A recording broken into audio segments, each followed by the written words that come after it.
now tuned to the Lake Talk with your host, G Daddy Funk.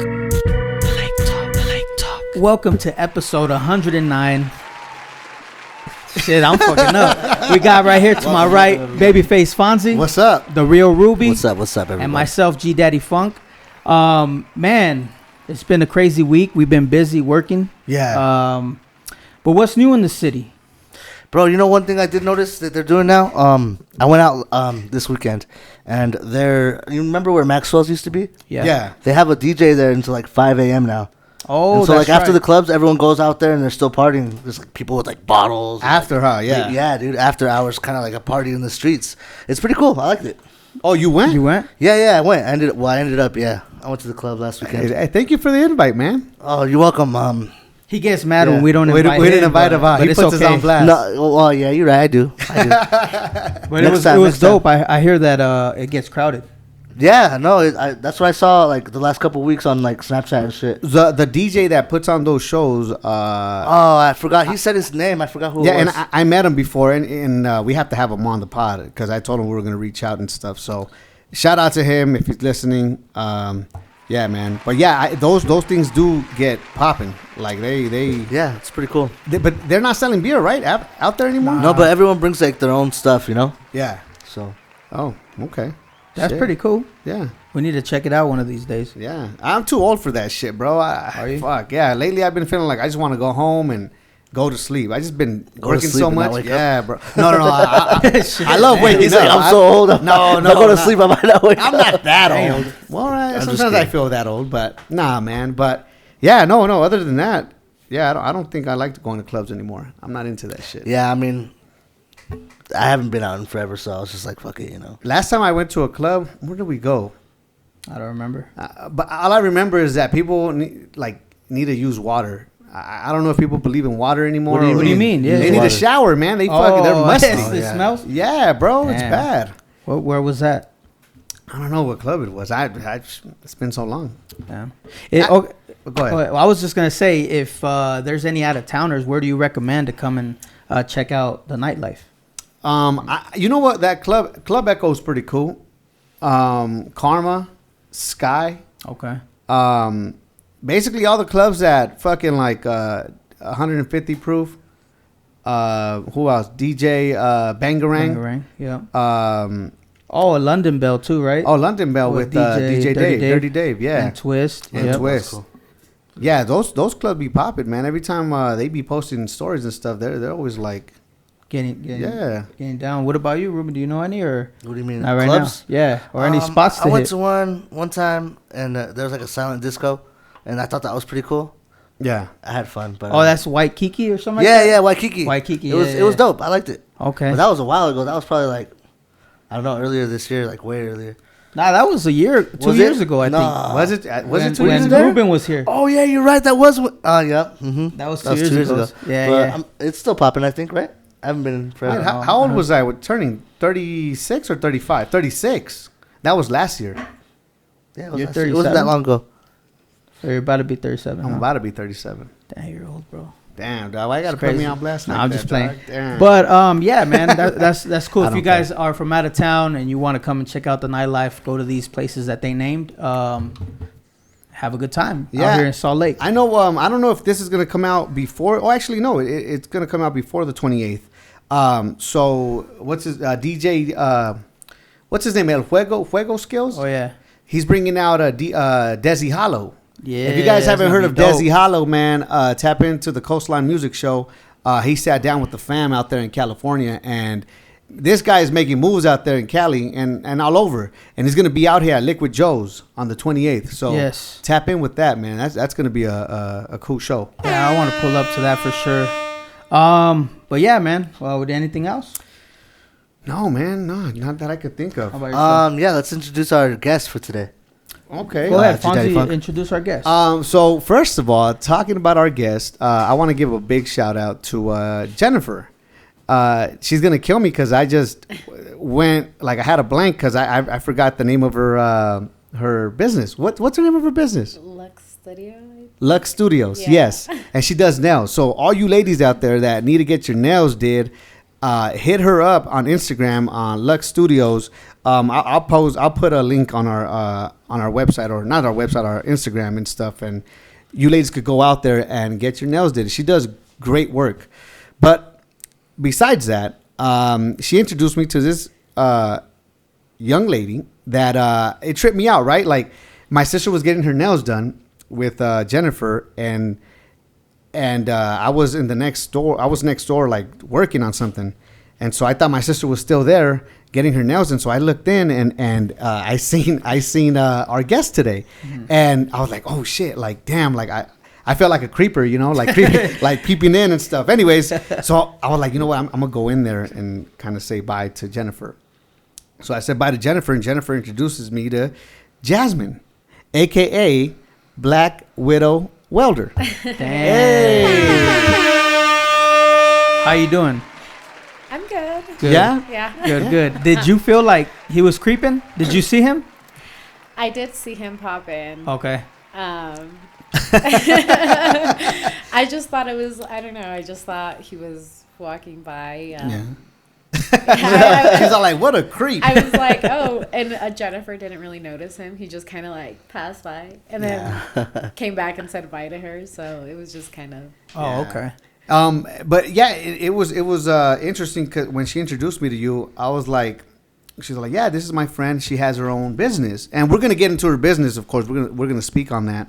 But one thing that really popped out and caught my attention was that you said that you were a welder, or you are a welder. Of course. Okay. That's badass. So let's start off with who is Jasmine and where is she from? So I just turned 27, October 10th. Okay. I'm from Utah, born and raised. Yeah. I've been here my entire life. I basically became a welder about 5-6 years ago. Okay. And that's kind of how everything started out with Blak Widow Welder. So Got you. Can you do me a favor? Can you put the mic a little bit closer to you? Yeah. If you don't mind. Thank you so much. Yeah, you're going to have to. Yeah, there you go. is that better? Yeah, that's good. So That's good. is Black Widow Welder like a name that you gave yourself, or was it like a nickname that was given to you, or do you just like Scarlett Johansson? I want to know. No, I kind of gave it to myself. Okay. I just kind of played around with names, and that's the one that really stuck out to me, and it kind of stayed. And even though now I haven't been welding lately, it's stayed. If I change it, people are not going to know who I am. Okay. Yeah. So Black Widow Welder. I like it. It has like it rolls off your tongue nicely. Yeah. You know? where did you get inspired to actually start welding? Honestly, I get that question asked a lot, and it was just financial independence, to be quite frankly honest. I wanted to make a decent living without. I've always been very big on I want a man not to need a man. I'm not saying you don't need anybody. Right, People get the wrong idea. That's not what the message I'm trying to bring across. It was just mainly wanting to independendize myself financially. Okay. And I had my daughter already. I actually went to school first for nursing. Hey. So I did my prerequisites for nursing, and then I had my daughter, and after I had my daughter, I changed my career path to welding. Hey. So, Okay. yeah. What was the challenge when you started doing that? I mean, because I'm pretty sure it wasn't easy, right? No, of course not. I went to college for it over at Salt Lake City Community College. And I was like, I'm going to take a course, just see how it goes. And I completely sucked. I failed the class. Damn. Oh, did Yeah, you? I did. And my professor at that time was like, you should choose a different career path. He told you that. Yeah, straight up. Wait, because your work was that bad, or just because you were? It was that bad. I had never touched a welder in my life. I had never experienced anything like it. And so I absolutely sucked at it. And Wow. yeah. And so I'm kind of what they say in Spanish, soy aferrada. Aferrada. Okay, all right, yeah. So I went back.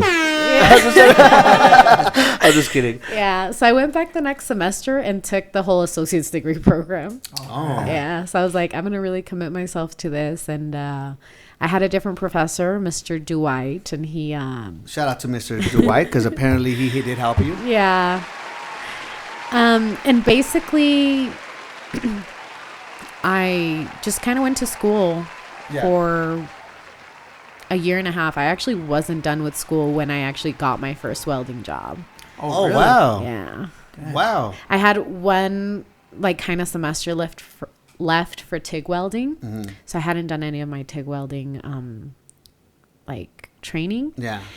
And So for people that don't know, what is TIG welding? So TIG welding is basically And I'm those people. So I was like, so there's different types of welding. There's stick welding, which you don't need gas. The gas kind of comes out of the stick. And then there's MIG welding, which everybody's super familiar with, which is a gun that just kind of shoots out the wire.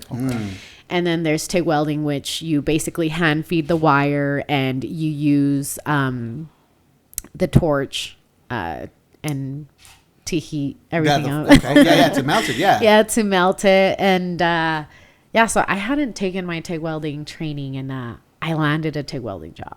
So can I ask you a question? I want to go back a little bit because I had some questions. But what happened? Did you not like being a nurse, or like what happened there? What was the career change decision like in your head?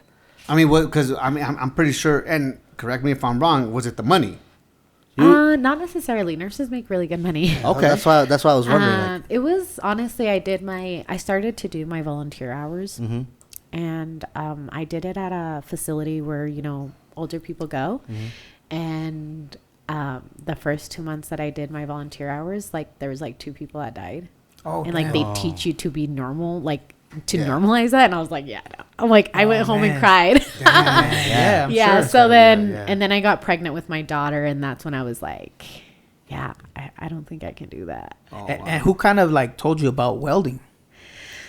Honestly, I saw it in a documentary. Oh, okay. On how the Golden State Bridge was built. Yeah. And that's kind of what I was intrigued by. And then I found out welders make good money. Damn. And I was like, oh, okay, maybe I want to do this.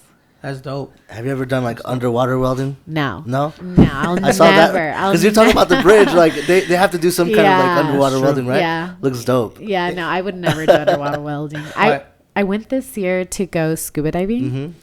It's horrible. It's a beautiful experience, but it's hard. It is really, really hard. Like you have to really teach yourself to breathe calmly, because the harder you breathe, the more bubbles that come out of your mouth and open up your goggles. So now you have salt water in your goggles. So you have to breathe very slowly and carefully, and you're like underwater. Like there's nothing calm about that. You're just like freaking out. So yeah, I would never do underwater welding. I've always wanted to go scuba diving, but I'm like afraid of like the sea, like the animals in the sea. It's beautiful. Right. It's what if a shark comes out of nowhere and like, bites your ass? I don't think they go that close to the shore though, right? Because they do and they don't. Oh, so shit. where I went scuba diving was in Cozumel, Mexico. Cozumel. Sorry. And it was beautiful. Like once I was able to actually calm down and kind of enjoy it. Yeah, once I was able to enjoy, the fish literally like touch you. Like they don't care. Like you're an animal to them. They're not scared of you. Like that's cool. Damn. Yeah, it was fun. It was a different experience for sure. Wow, cool. So, go ahead.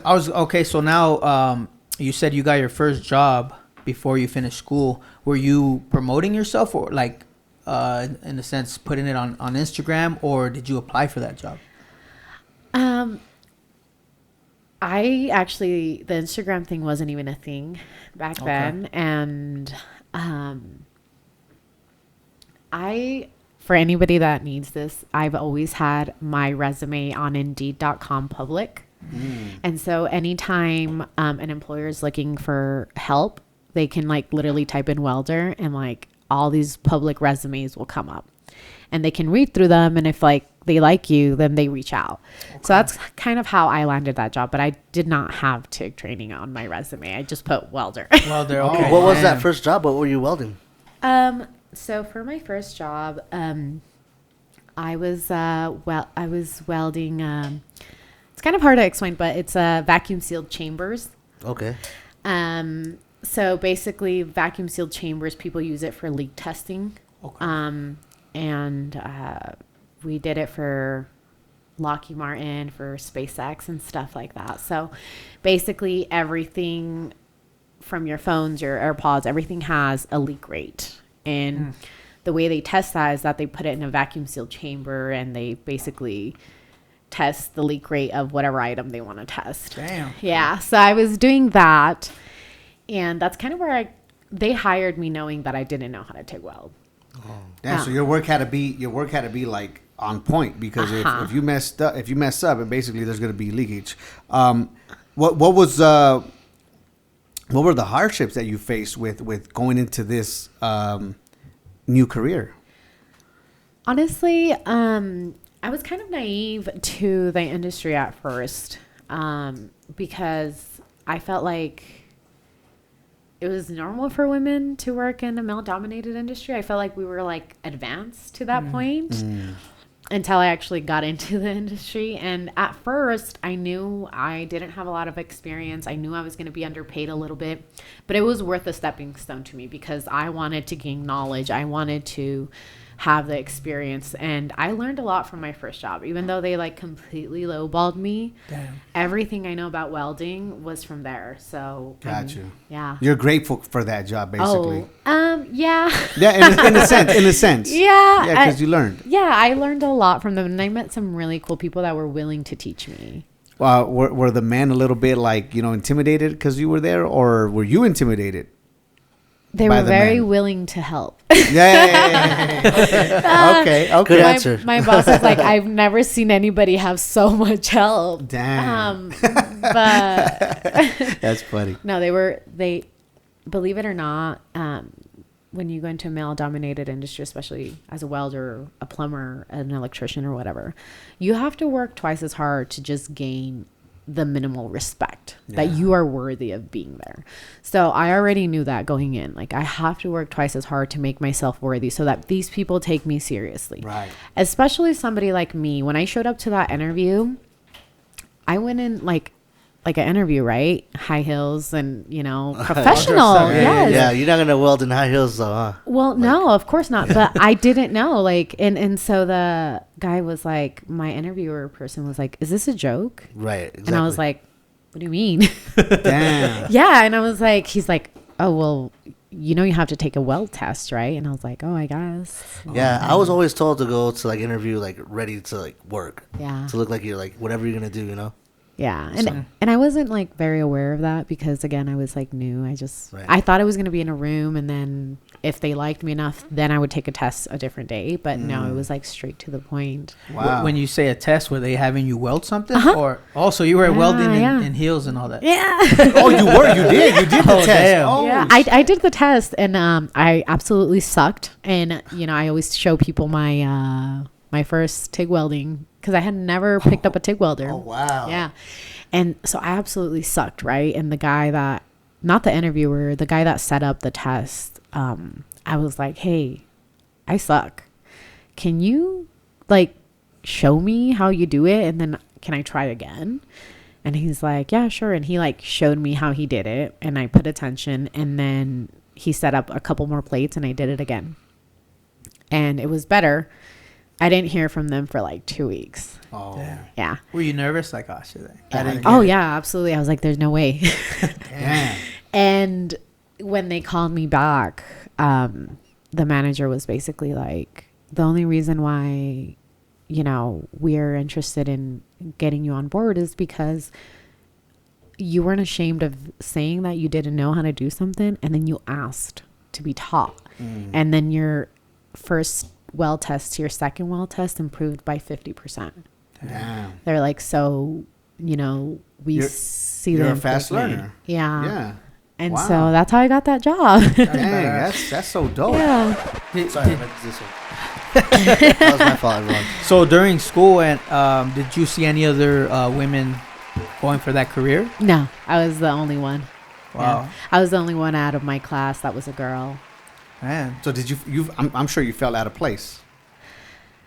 Yeah, no. Yeah? I feel like I've always felt out of place where there's more women working. Is that right? How so?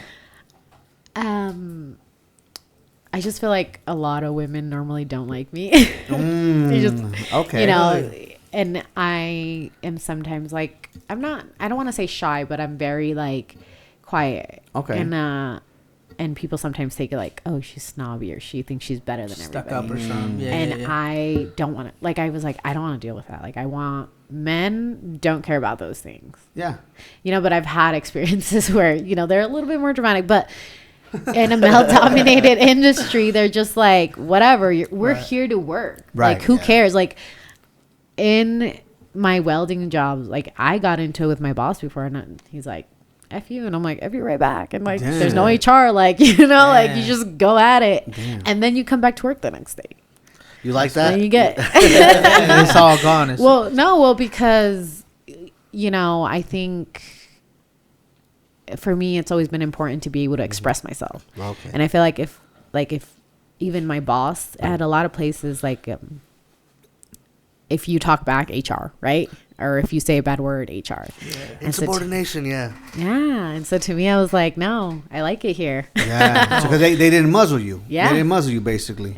That's interesting. Well, That's why I like working with Fonzie, because I could just cuss him out. I wake up in the morning, we go get breakfast, and then I just start. I just like, fuck you, Fonzie. fuck. He doesn't do that. He doesn't. No, I don't do that. Nah, but I'm over there hugging him and massaging his shoulders and shit. So let's go back a little bit. So you were born and raised here in Utah. How was that like, being born, raised here in Utah, especially being Mexican? You know, being around different cultures. Honestly, if I'm being real, I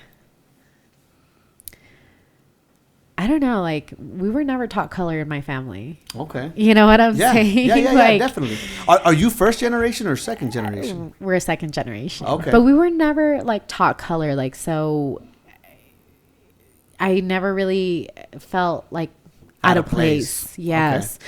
Like and I guess a lot of it has to do with, like, you know, I went to schools that had a lot of Asians, a lot of, you know, Hispanics, a lot of, you know, white people. And so the diversity was always there, and it just kind of was natural. Like, it was natural to me. Right. Yeah. But then when I went into the welding industry, that was a different ballgame. That was different than school. That was different than being raised in Utah. For real? Yeah. And in what aspects? Like I mean, I'm pretty sure the men, right? But there was a specific type of man, like white man, or No, I mean, honestly, if you go out there and look right now, welders, like women welders, there's a lot of good women welders that have way more clout than me, and they're beautiful and they're very hardworking, and I respect them a lot. But wait, out here in Utah? I'm sure there's in Utah, but like, I'm just speaking in general on okay. Instagram. Okay. But there's not a lot of women of color. There is, but they're not being promoted as much. I see. They're not being helped. You know what I'm saying? Yeah. No. Yeah. Definitely. And you see that. You notice that. Yeah, absolutely. And like, there's people like companies like the Blue Brand, the Red Brand, that are sponsoring women, but not women of color. Oh wow. Yeah, and I noticed that. And so I realized I'm a minority because I'm a woman, but I'm also a minority because I'm a woman of color. Damn. Okay. Yeah, and I don't know, like, for me, like, looking at it, it's almost like Latino women aren't like, I'm gonna be a welder, you know? Yeah. And the crazy thing is, they're so hardworking. Yes. Like, they work so hard, Yeah. but nobody's out here like encouraging them, like, dude, go into a blue collar, like they pay very well, you know? And so I started to notice that, and that's probably the time that I've noticed it the most. Yeah. So talking about noticing stuff, like what is something that you like and dislike from welding, from that industry? Like, well, what are the things that you like, you really like, and the things that you really dislike? Like, you're like, I don't want to deal with it anymore. Well, I love basically welding. It's literally my passion. Is that the way you vent sometimes? Like, you know, I'm gonna go weld. I had a hard day. Angry welding, like when they do art, they're like mad and they're just like, yeah. I would call it stress welding. Stress welding. okay. I'm like, I'm stress welding. And they're like, what? No, but I loved, honestly, the people in the welding industry. it's so crazy. Like, they're so welcoming, women and men. Like, I experienced some amazing people on social media platforms and in person, and it was a very welcoming industry. And I loved learning. You're always learning with welding. I love the opportunities it brought to me, because before I stopped welding, I had the honor of starting to weld on V-22 Ospreys, which are the military aircrafts. Oh, wow. Yeah. And that was my dream as a welder. I want to become an aerospace welder. Wow. And so when I was able to do that, I felt like I made it, you know, like I did it. Like, this is what I set myself to, and I did it. But the thing that I dislike is that I worked for a small company to begin with, and 3 years in, there was men welders being hired at a higher rate than me. Oh, wow. Damn. That sucks. And there was a particular case. I actually graduated college with the guy, or we went to college at the same time for welding. So you can't sit there and say, oh, he has more experience than you. Right. Were you guys' grades on par with each other's? Not even about that. Like, Right. I had been TIG welding longer than him. Yeah. Okay. Like, he had a welding job, but he wasn't like specifically TIG welding. And we had a position open, and I was like, yo, come work with us. And he's like, all right. And then he told me how much they offered him, and I was like, dude, that's like $5 more than what I'm making an hour. Yeah. And I had been there for 3 years. And at this point, I was the lead bullshit. welder for the lab, doing like lab stuff, which was different than the chambers. So I was like, dude, no way. Yeah. Like, I'm not going to stay here. And I spoke to them, and they were like, well, you know, like, they really had no reason. And so I was like, I'm going to work for a bigger corporation, because you're less likely to experience that, because, you know, they have more training on sexual harassment. They have more training on not discriminating, and More professional atmosphere. Exactly. And so I was like, I'm going to go work for a bigger corporation. And I landed that job. And it was all great, and the pay was amazing, benefits were amazing. I was like, heck yeah, I'm where I'm supposed to be. Like, I was happy about it. In these companies, I mean, were you ever not thinking about like advancing within the company, like playing another role besides a welder with these big companies that you're working for? So, or was that not a choice or a option? I'm sorry. with the bigger company that I worked with, I actually like got in not welding. Okay. But I was like, I'm going to get in and then I'm going to weld. Oh, that's smart. Okay. I'm going to sneak my way in there. Yeah. And so that's exactly what I did. I got in, and within 3 months I got moved to a plating department, a copper plating department. Yeah. And then the opportunity arose with R&D, which is research and development. They needed a welder that knew how to weld very thin material. And they're like, hey, can you do this? And I'm like, yeah, but I'm going to be a approved contractor for you. Oh, damn. Yeah. That's why I call you Black Widow. Now I know. I was like, so I'm not going to work for your company as a welder. You're going to hire me as a approved contractor to make these parts for you guys. And you're going to pay me for my rental of my machine. And you're going to pay me my hourly fee. Damn. That's smart. Not only smart, you have what some people might say cojones. Oh, yeah. You know what I'm saying? For going in there yeah, and you gotta be ballsy for sure. Yeah, like, you know what I'm saying? What drives you to be this way? Like, because I mean, you did that twice already from what the stories you're telling us, right? Yeah. Like you didn't quit. Like you asked for help, and then you asked to be shown how to do it. And also, do you ever wear a cup for those big ass balls? But no, where does that come from? Like, is it your mom, your dad? Who taught you to be this way? Is it just you? Honestly, long story short, my parents actually passed away when I was really young. I'm sorry to hear that. You're fine. But the women in my family have always been very like feminist, very strong. And my brother, my big brother, kind of just always allowed me to do whatever I wanted to do. Like, not like, oh, whatever you want to do. Kind of like, if you want to do that and it's a male dominated, he made me a tomboy. Okay. Yeah, that's what he did. Hey, shout out to your brother, man. Good man. Yeah, Good that for helped him. you out in the industry you're going into. Definitely. Yeah, and He toughened you up. yeah, he did. Definitely, yes. Yeah. And so I think that's kind of where that came from. And it was just really, you know, I was homeless at the age of 16. I lived at the Volunteers of America for teenage girls, and I was emancipated at the age of 16. Oh, wow. And I started my full-time job and going to high school. But at that time, I realized it's a really cold world out there. Hell yeah. And I realized nobody's going to make it happen for you but you.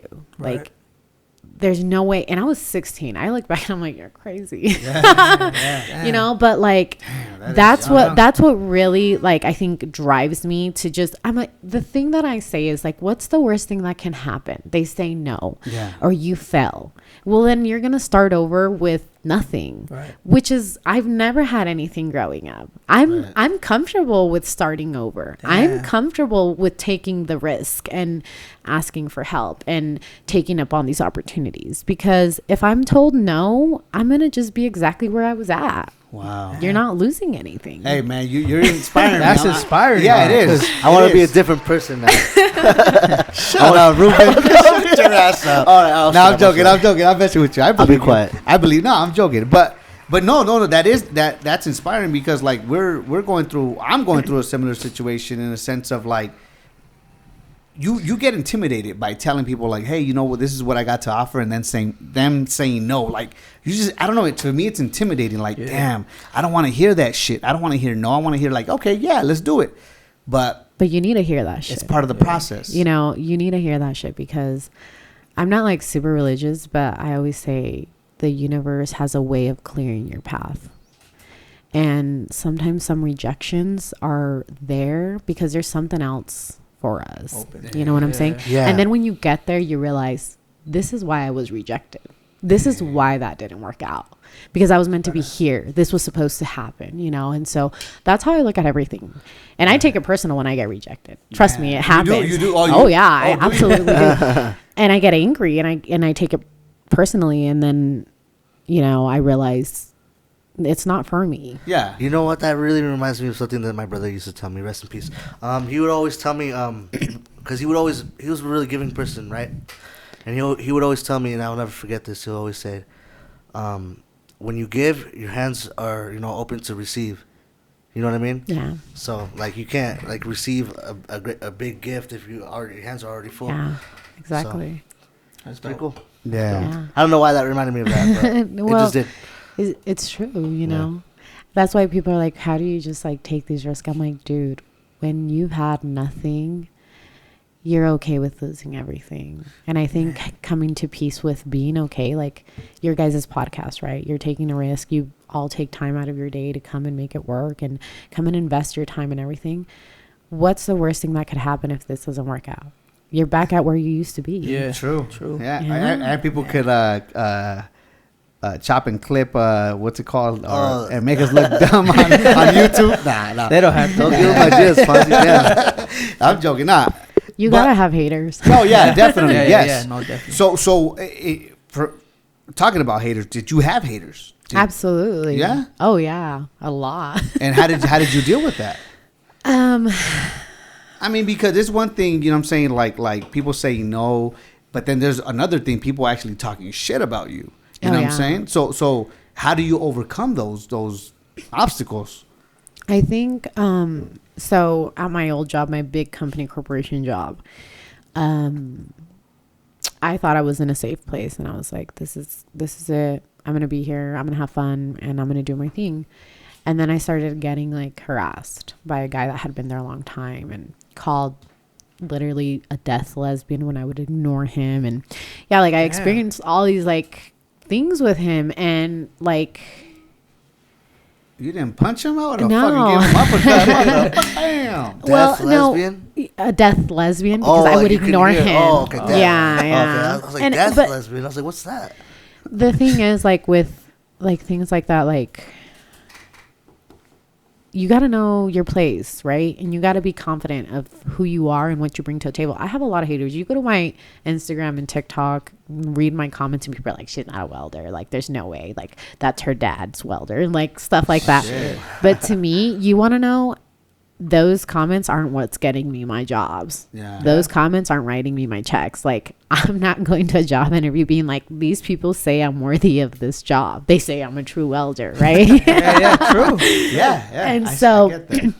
I think with the haters is like, if you really have like self-love and self-confidence of like who you are, what you bring to the table, and what you stand for, it is very unlikely for people to be able to get under your skin. Hell yeah. You know, because you understand that it's not a problem that they have with you, it's a problem that they have with themselves. Yeah. And understanding that from a different point of view, being like, this isn't about me, this is about you and whatever insecurities you have and however you feel about yourself. Yeah. You know, I respect that. We don't all view life the same way. Right. And your opinion is based on the way that you were raised. Dang. So if you feel that way about me, That's cool. you. That's That's on your you. problem. That's That's your on you. truth. Yeah. That's, you know, that's what you stand for, That's not not me. us. That doesn't have to be a part of me. I don't have to take that into accountability. That's what makes you who you are. That's how I look at it. and that's a great way to look at it. I mean, there's no other way. I mean, at the end of the day, I think like I've always had people talk shit, right? And it bugs, but then at the end of the day, like you're saying, they're not paying my bills. They're not doing anything for me.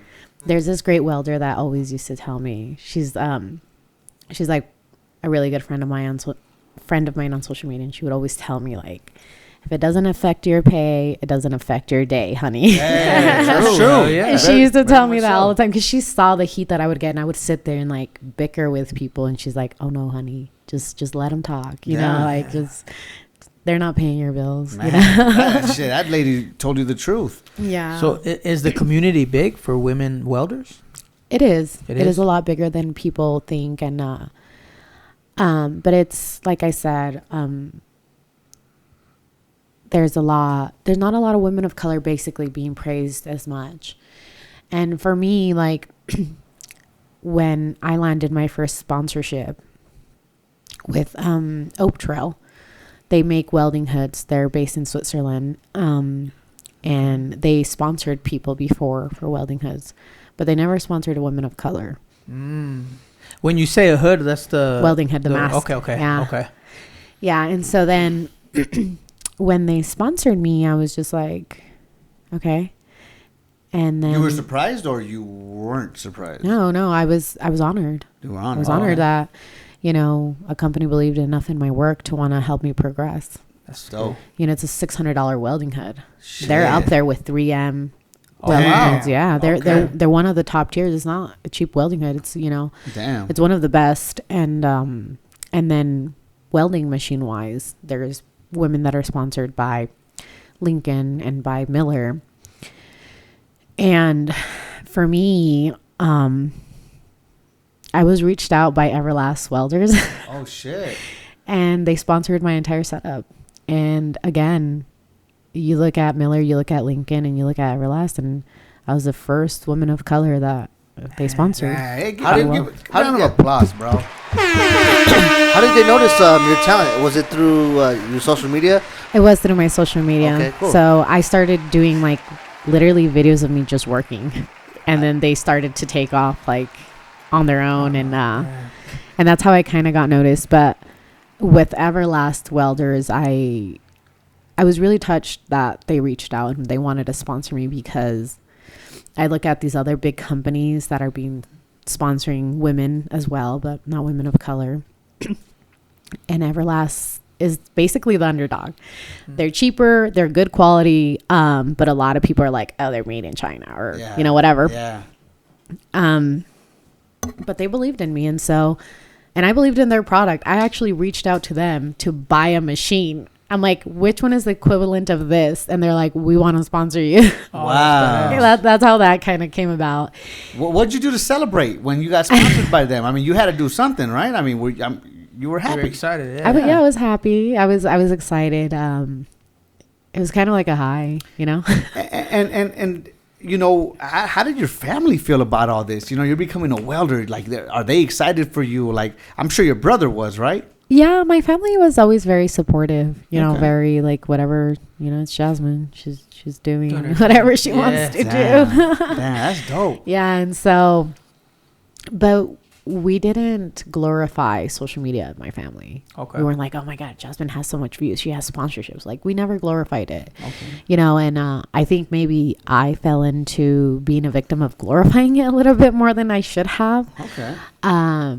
But, you know, I took a lot of pride in my sponsorships because the companies believed in my work and, you know, wanted to help me progress. And with Everlast, like, you know, I flew out to Florida to do one of their videos, like, and stuff like that. Like, and they were paying for that stuff. And so it really gave me a lot of gratification to be like, okay, I'm doing something right. Yeah. You know, and, but I had the honor of working with a lot of companies, like, that just sent me stuff. Got you. You know, that just were like, here, like. And I know you said you have a son, right? Yes, I do. Okay. How many kids do you have? I have two. Two. Were you a single mother when all this was going on, or no? Okay. People get that idea because I'm like very independent, but no, I was married. Oh. And unfortunately, the whole social media thing really made people think that I was like, oh, I don't need a man, or I do this on my own, or I'm the hard worker in the family. And to be quite frankly honest, my husband was just as hardworking. He was like my backbone. He was like supporting me through these things and really pushing me to do better. And he, you know, he didn't get enough credit because people like would just put all their attention to me and then would think that he doesn't post his work or anything. And so people just think that he didn't do anything like for a living. Stay-at-home dad or something. And it was never like that. Like, you know, everything we did, like we needed each other to accomplish it. And he really helped pave that path for me, to be quite frankly honest. That's so dope when you can find someone like that. You know what I'm saying? Because sometimes social media and your partner's success sometimes causes turmoil. You know what I'm saying? For some odd reason. But, you know, are you still with the same dude or with him or not? And I'm sorry. I know. If I'm getting too personal, I apologize. No, it's fine. We actually got divorced and then we got back together. Oh, okay. That's a good story. Okay. There you go. So, but you see, it causes turmoil, and so you guys figured it out and then got back together. So, damn, like, to me, sometimes that I try to figure it out because, like, with my wife, I try to support her in whatever she does. Yeah. You know what I'm saying? But there's times where, like, damn, like, oh, like, come on, like you got to pick up your pace. And then she tells me the same thing. You got to pick it up. Yeah. So how does that work out with your relationship now? So I'm basically like the one that leads. Okay. I'm like, get on board. But he's like, he gets on board and he does his part. Like, okay. And a lot of people are like, oh, you know, they have what they have because of Jasmine, or they did what they did because of Jasmine. And it's not like that. Like, I need him. He's part of the plan. Right. He's part of the concept. So I need him on board so that we can get to where we need to be. That's dope. Yeah. But he, you know, he's always been very supportive. And even when we had our differences with the whole social media thing, he always tried to remind me, like, dude, it's not that important. Like, you know, like, and I was really stuck on it for some time. Like, I really glorified it. And he really was trying to just be like, I saw this like quote that's like, you sometimes look at your spouse and you show them your accomplishments and you're like, look, love me for this. Look, I did this. Love me for this. Look, I have a good job. Look, I can do this. And then your spouse is not impressed by it. Right. Because those aren't the reasons why your spouse loves you. Right. You know what I'm saying? True. Yeah. Like your spouse loved you before A, B, C, and D. Yeah. You know, so they are happy for you and they want to see you become successful, but they're not as impressed by it because, you know, they still love you at the end of the day without those things. Yeah, they were there before. And yeah. They'll be there after. Yeah, and so I think for me, like with this whole social media and becoming a welder and sponsorships, like I let that get to my head, and he's a very humble person, and he just kind of reminded me like it's not that important. So okay, so you had a question? I'm sorry. I was, but go ahead. Oh, no, you go ahead. When it comes to like welding, what types? Because I know there's metal welding, there's aluminum, right? And what else? Stainless steel, titanium, carbon steel, aluminum. Yeah. Which one's the hardest? A lot of people say aluminum. Because it's so thin, right? so thin, right? No, I mean, you can have thick and thin aluminum. Right. It's all about the process on how you weld it. But Okay. for me, the hardest one, and it's so weird because I used to do it the most, was the stainless steel welding. Okay. And I did it the most, but it was like so hard for me because I felt like I had less control of the puddle. So I felt like I was all over the place. And with aluminum, I feel like I was able to like do work a little bit better. But, you know, it just depends on the person. Like, but I definitely, so the reason why stainless and aluminum and titanium are much harder than the other ones are because they're more sensitive materials. You can't just go full heat. Like stainless will warp. It'll dance. Yeah. And you cannot get it back to its normal shape. So you can start welding here and then this is going to all bow. Wow. Damn, Yeah. It makes it tough then. Yeah. Damn. It doesn't matter. I've seen like 1-inch stainless steel material bow. Damn. Doesn't matter how heavy and how thick it is. And so those are the things that make it more complicated because when you're TIG welding, you have the torch in one hand, you have the wire in your other hand, and then you're controlling the heat with your foot. And so pressing your foot all the way down is full heat, and then letting it go, letting it off, or going in the middle is basically half your heat. Oh, wow. So you have to make sure everything's like matching all three of them at the same time. It's like driving a stick shift and shit. Like, Yeah. you know, basically. And you have to have a steady hand. Of course, right? Absolutely. Damn. Yeah. You have to have a really steady Have you hand. always had a steady hand? No. No. What were some things that helped you steady your hand? That's a good question. I'm just say, wondering I'll say because- why. I'll say why. but- Is it just funny the way I said it, or No, like- I laughed because I still don't have a steady hand. okay. I'm like, dude, I am Butterfingers. I am so clumsy. Like, so clumsy. He's like, You what? guys were trying to figure it out. Like, why are you laughing? And I'm just like, yeah, I still don't have a steady hand. Oh, okay. Honestly, when I weld, a lot of people are like, remind yourself to breathe. Like, that's a very common thing because you'll be like, and you're trying to be as steady as you can, and you forget to like take breaths. So you're like, oh wait, I need to breathe. Yeah. So my wife, she started a little business. It's a permanent jewelry. I don't know if you've heard of that. So what they do is they have Like your chain. Yeah, and they weld it. Tack weld. Yeah, tack weld. So I've been helping her with that, and for some reason I forget to breathe, so I'm shaking, and I'm like, man, what? But then I do drink coffee. I don't know if that makes a difference, but Welders are on a Red Bull diet, so I don't think it does. Oh no, okay, all right. So then I'm just tripping. I just have not a steady You hand. just gotta go for it. Okay. Honestly, just go for it. Like, the less you think about it, the better. Like, you have to be relaxed. Your hand has to be relaxed. Like, okay. Well, shout out to my wife for starting that business. that's awesome. Shout out Iris. But doing that kind of made me want to start welding these. I don't know, anything, right? Yeah. What's the coolest thing that you've done professionally and like on the side? I think professionally was definitely when I was working that aerospace job. When I was doing R&D, I basically helped develop a shroud that went inside of a gearbox. So when the gears were turning for the gearbox, it was making a lot of bubbles with the oil. Okay. And so it basically needed a shroud to basically maintain that oil low.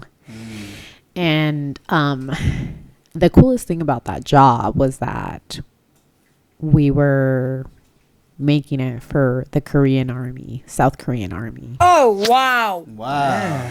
Yeah. And so I'm not going to say what company. So Don't say it. Don't say it. but basically, I had to even take a class on like international distribution, like, and all that stuff. Like, it was like a non-disclosure, everything, like, but it was really cool. I was like, holy crap, I'm part of this. And then developing it with R&D, it was hard. Like, they didn't know. I was like trying to understand what they wanted, and we kind of went from there. And then when we finally finished it and it worked, they're like, all right, we need 3 more.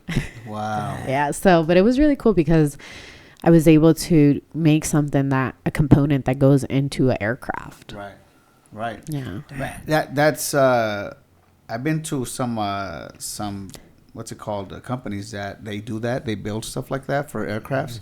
And it's like, it's crazy just to even get in there. They check your whole background. It takes a few days before you could even get in there. Yeah. Did they have to do that with you as well? Like, check your background and all this? Yeah, because you're under the FAA, which is the Federal Aviation Association. Right. And especially for us, because we had a lot of military contracts. Okay. We did have commercial. So we did build a lot of stuff for like Rolls-Royce. Oh, okay. Rolls-Royce does a lot of turbines and gears. Okay. Hey. A lot of people aren't familiar with that, but that's like one of their main things that they do. But that's why they're so expensive. Yeah. Yeah. Vehicles? Yeah.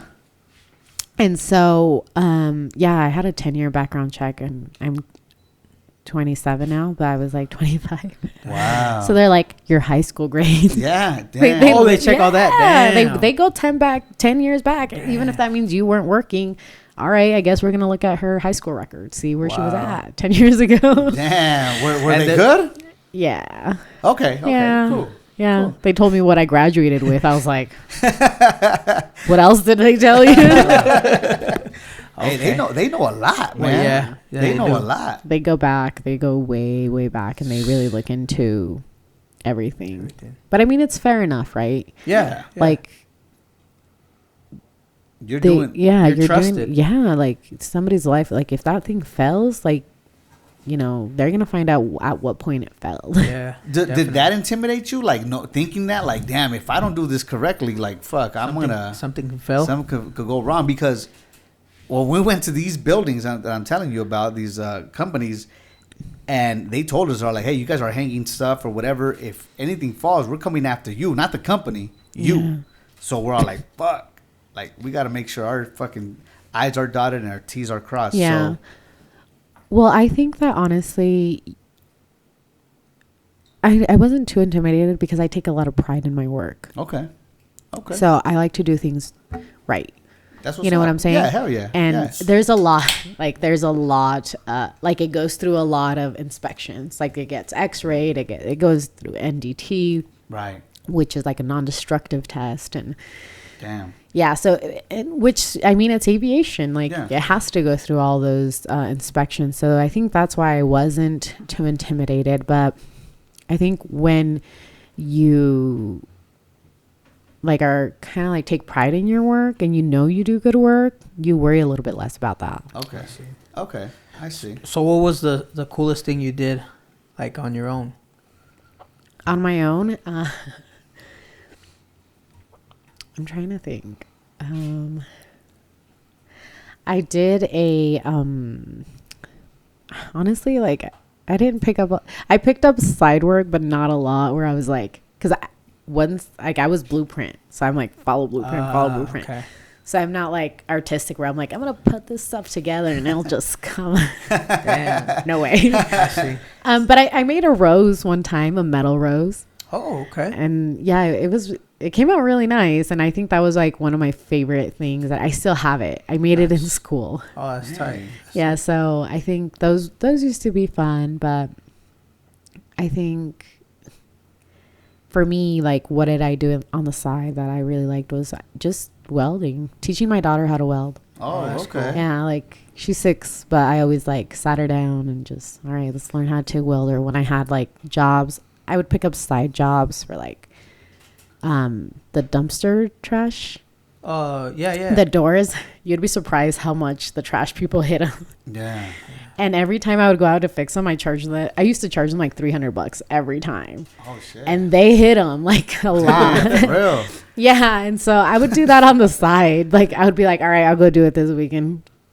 3 doors I had to do, so it's just stuff like that. I mean, it was just side work. I did do like a custom bike rack. Oh, Okay. So you know how bike racks normally go like this, Yeah. like circular? I did a square one. The guy wanted a square one.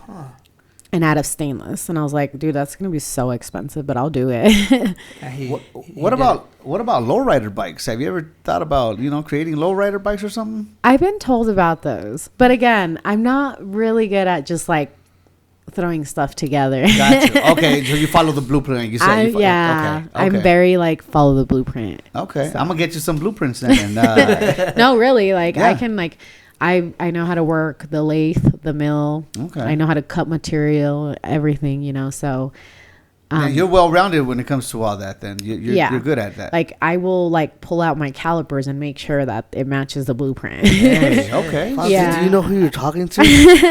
Now I do. I'm like, but don't tell me to do it on my own. 'Cause I'm like, no way, dude. That's funny. Yeah. Do you have a question again, or are you I was waiting gonna for say, the- have you ever seen that show? I think I saw it on Netflix or something. It was that one where they make sculptures out of metal. They're like all welding and stuff. Oh, I have actually. It's pretty cool, huh? Yeah, I know some of the girl welders that were on do you? there. Yeah, the guy, one of the judges, the guy, he actually follows me on Instagram. Oh, cool. I forget his name. I'm sorry, but he's from Mexico. Oh, okay. Yeah, and he's Latino and everything, and I forget his name. But yeah, he follows me on Instagram. Super cool guy. Cool. But yeah, I watch it, but again, I'm not a like metal artist. Okay. No way. You're not like creative or No. artistic. I'm not. I'm not. I'm sorry. I'm like not artistic. She's a welder. She'll How many weld you up times? whatever the fuck you want. Just have blueprints. Exactly. Yeah. Okay, so you did welding for a while, for 6 years.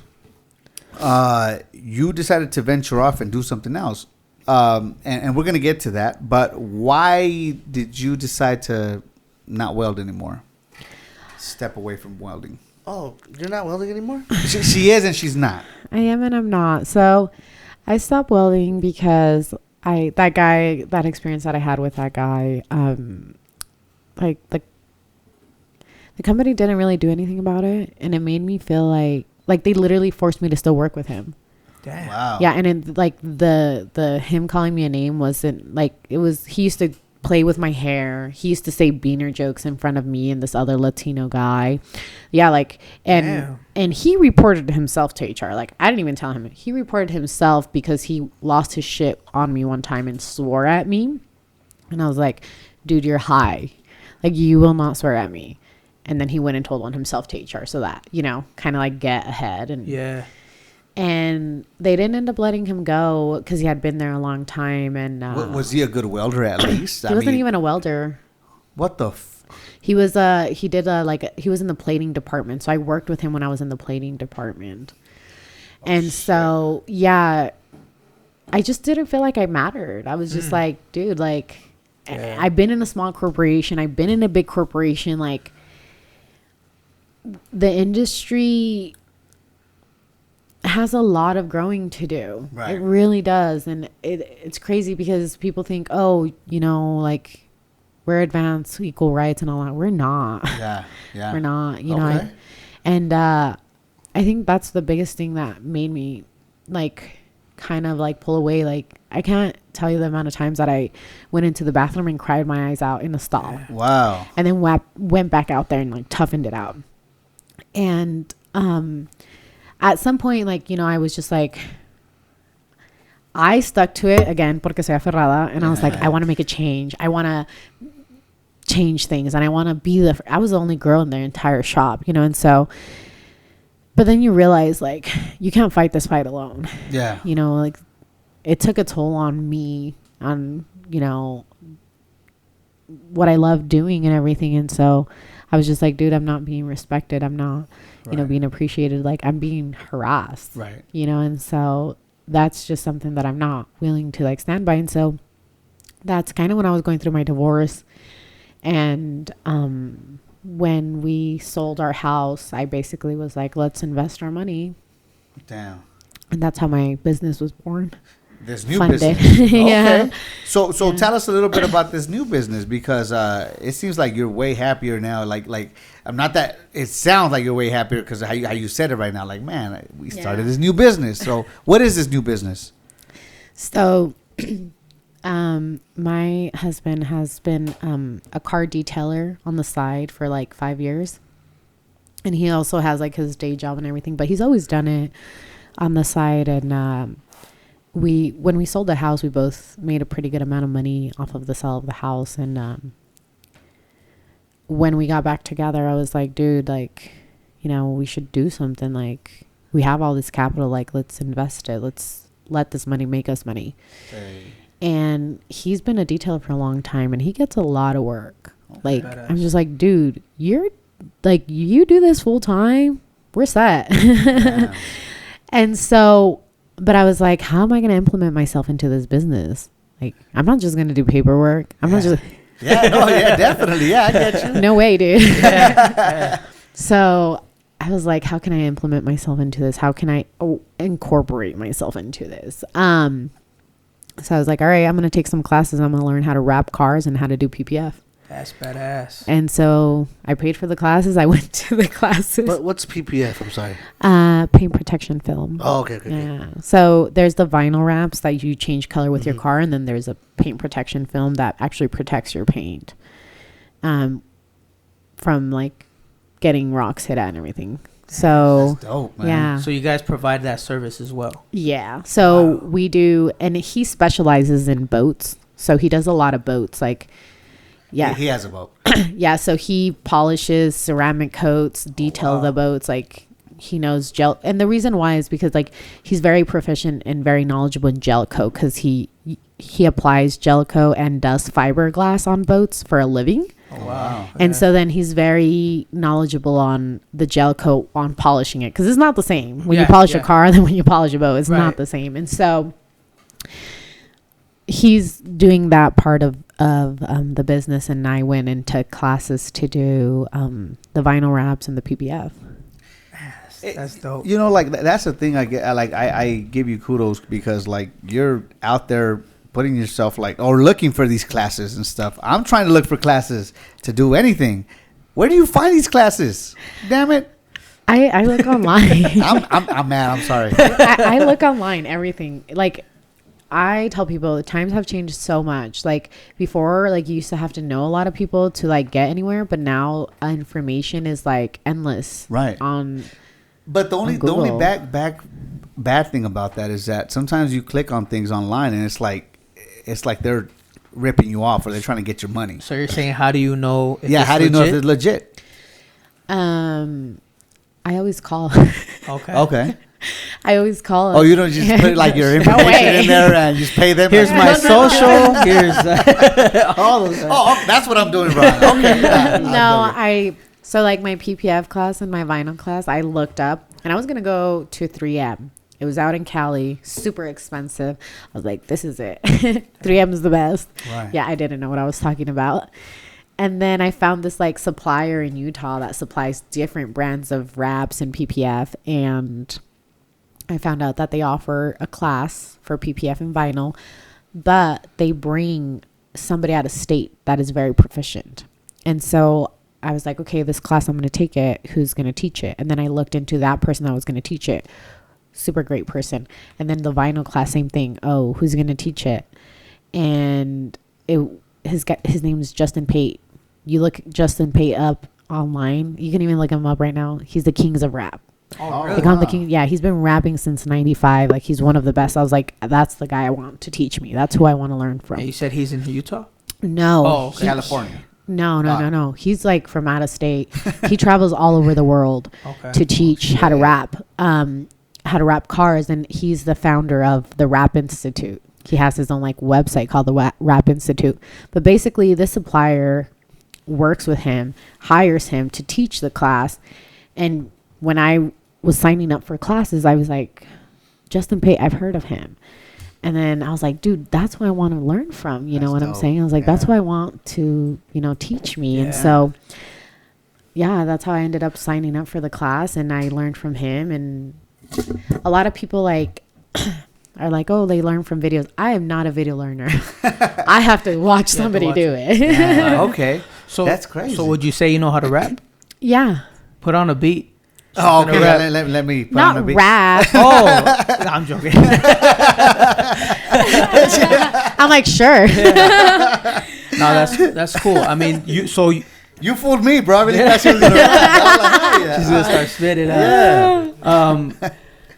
When it comes to that, like you said, you said, where's my part in this business? You just jumped into it. Like, you're like, you know what? He didn't say, hey, how are you gonna help? You just said, I'm gonna go learn this. And yeah, when you brought it up to him, what did your husband say? He he was like, all right. See, I already knows how I am. Okay. Yeah. He's just like, okay. And basically the idea was, I'm going to go learn it and then I'm going to come back and teach you and then we're going to do it together. Damn, that's dope. And That's cool. so he's very good at, like, when I have an idea, he's really good at getting on board. He's like, all right, let's do it. You know, and so he's like, let's do it. He really trusts me. Okay. And a lot of times, like, men want to be the ones leading the way. And I've been very fortunate that with my husband, when I'm like, trust me, let's do this. And he really, like, believes that it's going to work, and then it works. Yeah. You know, and so he doesn't have like this whole ego thing, like, no, I have to be the man of the house. We're going to say what Yeah. And so being able to work as a team and believe in each other has really been what's helped us. That's so cool. dope, man. Yeah. For real though, like I really admire that, because like, you know what do they say? Like, you give a girl a bunch of crap, they'll give you a ton of shit. Give a girl a house, or give a girl she'll give you a home. You know, have you ever heard that? Kind of. Yeah, how you said it. I've heard the fish one, that like, give a man a fish and you'll feed him for one day. Teach a man how to fish and he'll eat forever. Mm-hmm. I've heard that one. Yeah, okay, but there, you know, this saying is more like towards women, because like, you know, you give a girl like something and she'll multiply it. You know what I'm saying? And so if you give her crap, if you give her shit and stuff, she'll multiply the shit she's gonna give you. You're right, in return. So it's like you gotta kind of know your position in life and what you're good at. And it seems like, you know, like, okay, sometimes you're going to take that role you're going to lead. You know what I'm saying? And I like that. I think that's fucking awesome, because, like, we're in an era where, like, you know, we're kind of, like you said, if you wouldn't have said anything about the industry treating women how they do in the welding industry, I never would have known that. Yeah. You know what I'm saying? You see other industries where women... Thrive. Yeah. I mean, they probably don't speak about it though, right? Maybe. I'm not saying like you don't thrive in welding, you do, but there is a lot of things that still have to change. You know what I'm saying? Oh, Yeah. definitely. Yeah, progress. You know what I'm yeah, saying? there has to be a lot of progress. So like, I mean, it's cool to see, you know, a Mexicana, Mexican American girl, a woman, doing what they do. You know what I'm saying? Doing Yeah. you. Like it's just badass. Like you it seems like you got it figured out in a sense. I'm trying. Right. Okay. You know, I was working on my shop because me and my husband have our shop that we've been working on to open. Yeah. And, you know, we had to do the floors, the walls, the ceilings. And I met this guy called Esteban, and I hired Esteban to basically epoxy my floors. And me and Esteban got to talking, and Esteban was like, yo, I'm going to help you. Yeah. I want to see you be successful. Like, I want to help you. Like, you know, let's knock this out. Because I was like, dude, I want you to do my floors, but I want you to show me how you do it. Because I always wanted to learn. Damn. And he's like, all right. He's like, I'll bring my guys and you come. And yo, we knocked that shit out. Like, we did the floors, the ceilings, and the walls. And Esteban's like, this would have been like a $25,000 job. Like, easy. He's like, and I'm not even charging you what I would have charged. He's like, I'm charging you probably half. But Esteban was like, he's Latino. Yeah. And Esteban's like, dude, it's just, I know how hard it is when you start your own company. He's like, I was rejected and I was turned down. And that's when I like tell people, like, when I was looking for a building for our shop, I got rejected for like 3 buildings. Wow. Like, people didn't want to rent to me. I looked too young, whatever. The detailing, they didn't believe in it, like, and all that stuff. And it's a startup, but it's not, because Fernando's been doing it for a long time. Right. And so when Esteban offered to help with the painting and the floors and everything, because I was just supposed to hire him to prep it, and then I was going to do it all on my own. Wow. And he was like, no, like, let me help you out. And I told Esteban, like, you know, I was upset because I got rejected from these other buildings, and, you know, all those things happen. I was like, but this is exactly where I'm supposed to be. Like, I don't, like I said, I'm not too religious, but God didn't clear that many paths. Huh.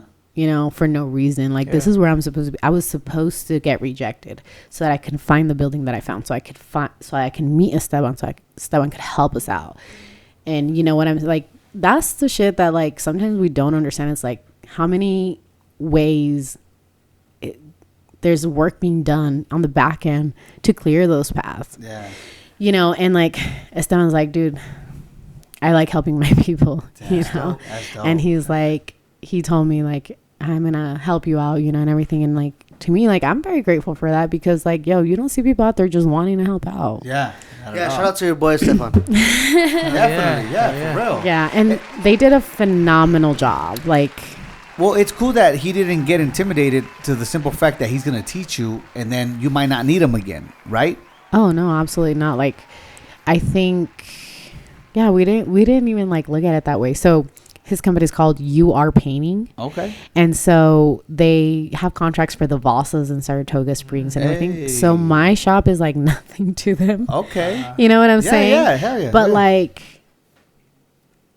he wasn't like, oh, like she might be my competition, right? Even if I was, like he even told me like, estás en el mal negocio, like you should be doing this. Damn. You know, like he's like, you got good at it. Yeah, he's like, you should be doing this. And I'm like, you know, we just kind of laugh it off. But I think his gratification was helping out his people, right? Yeah. His Latino community and like wanting to see Latinos become more business owners, especially women, you know, not being afraid of like, you know, giving that step and, you know, doing it. And if he can help, like he's like, I'm gonna be willing to help, dude. Oh yeah, that's dope. You know? That's dope. I admire your drive and you know your tenacity to keep on going with everything that you're doing. You know, it's you don't.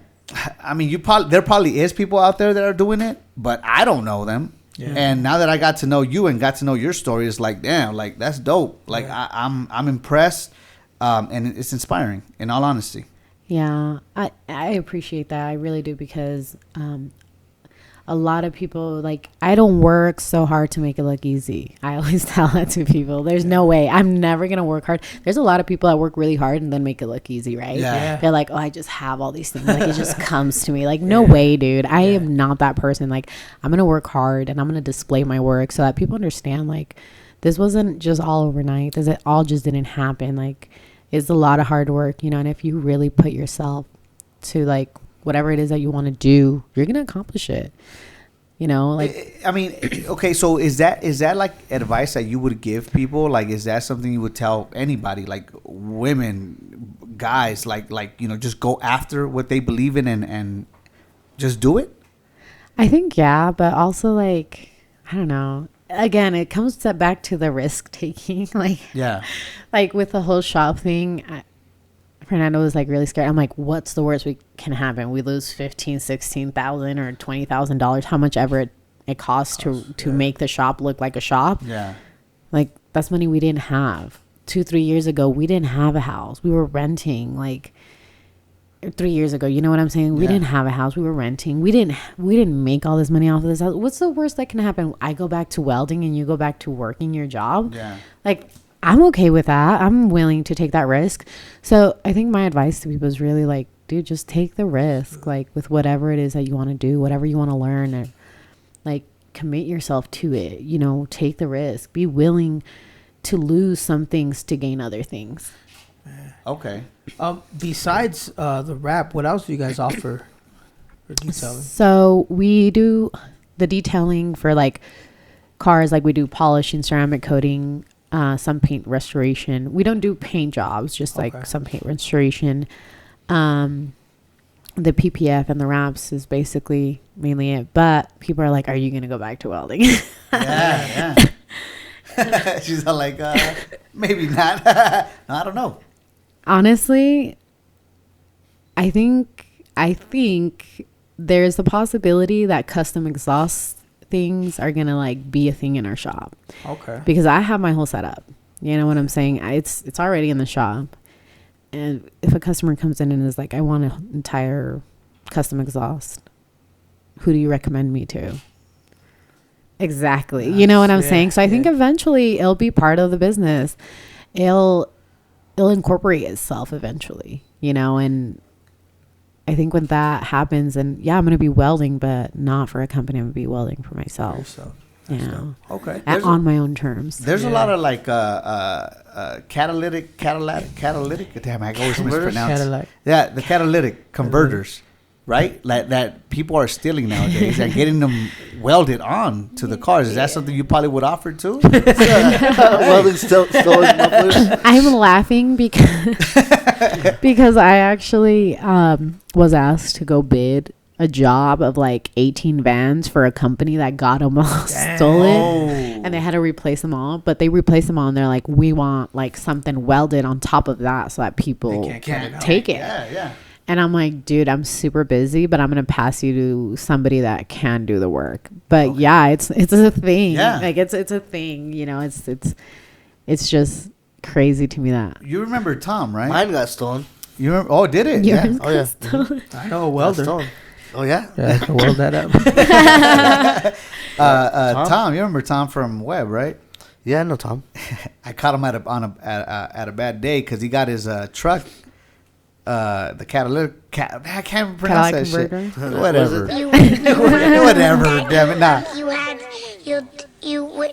That's me. Anyways, he got that stolen, and I went up to him. He's like, he was just having a bad day. I went up to him. I'm like, hey, bro, I need a bucket to put under a machine that's leaking oil.